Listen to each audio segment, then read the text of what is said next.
All right, let's dive into one of the wildest true crime stories I've come across in a long time. It starts in a quiet village in Thailand with a terrible tragedy, but it quickly spirals into this massive media circus that totally blurs the line between justice and just entertainment. So at the center of all this is one guy, Chaipol Wipedar. And you've got to wrap your head around this. He's the prime suspect in the death of his own 3-year-old niece. But at the exact same time, he becomes a national superstar, a beloved influencer with a massive, adoring fan base. It's just wild. Yeah, so that's the big question here, right?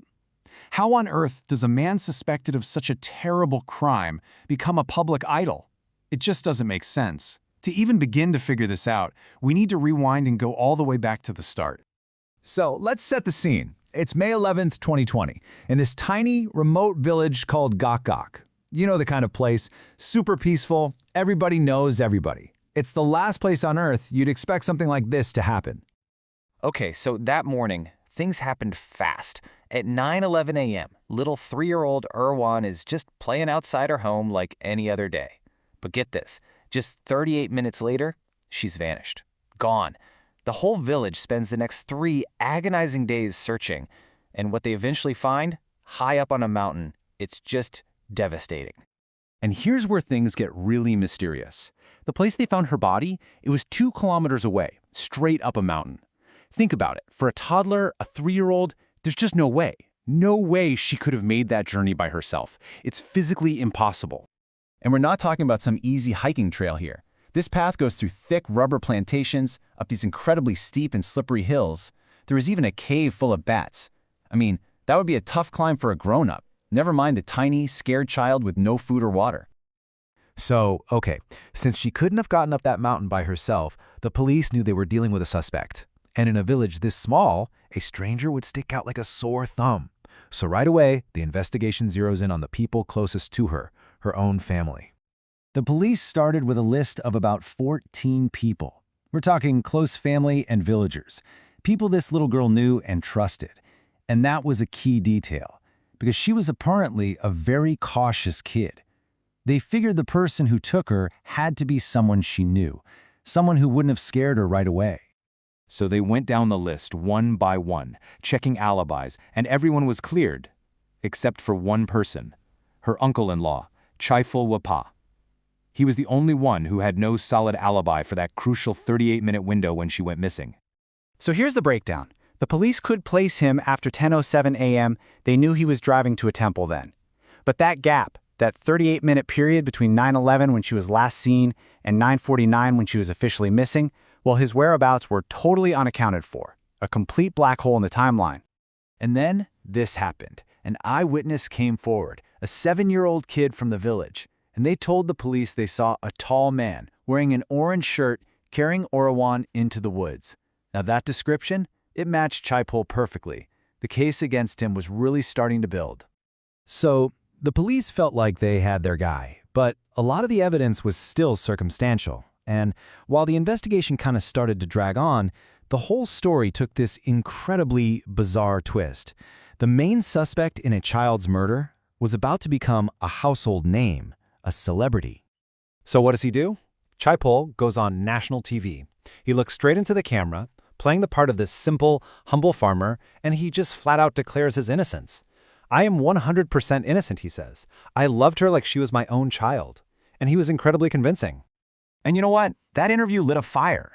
Instead of people turning against him, the public, they embraced him. A huge movement of supporters just exploded, totally convinced that this poor, simple man was being framed, that he was the real victim here. And just listen to this. While he is still the #1 suspect in a murder investigation, his life totally changes. He stars in a music video with the huge Thai singer. He starts a YouTube channel that blows up. He's walking in fashion shows, signing brand deals. He even released his own songs. It's unbelievable. And to give you an idea of just how famous he got, his YouTube channel got more than 350,000 subscribers in just a couple of months. His quiet little village literally turned into a tourist hotspot for his fans.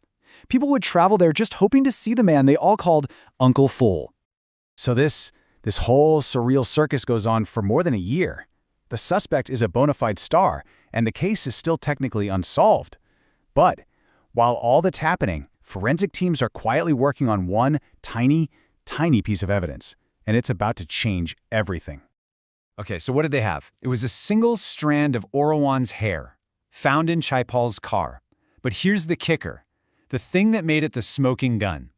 The hair was cut at a perfect 26-degree angle, and the marks on it exactly matched the tool marks on hairs found on her body. It was proof that all these hairs were cut at the same time with the same object. Armed with this new evidence, the prosecution finally laid out their theory of the crime. They said Chaipal lured the little girl away, but she started crying and he, having a famously short temper, got angry and just left her there in the forest.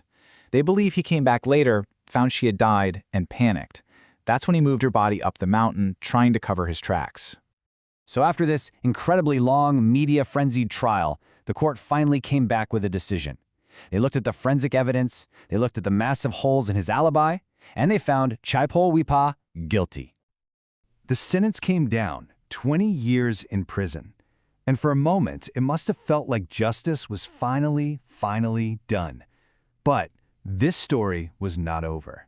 Not by a long shot.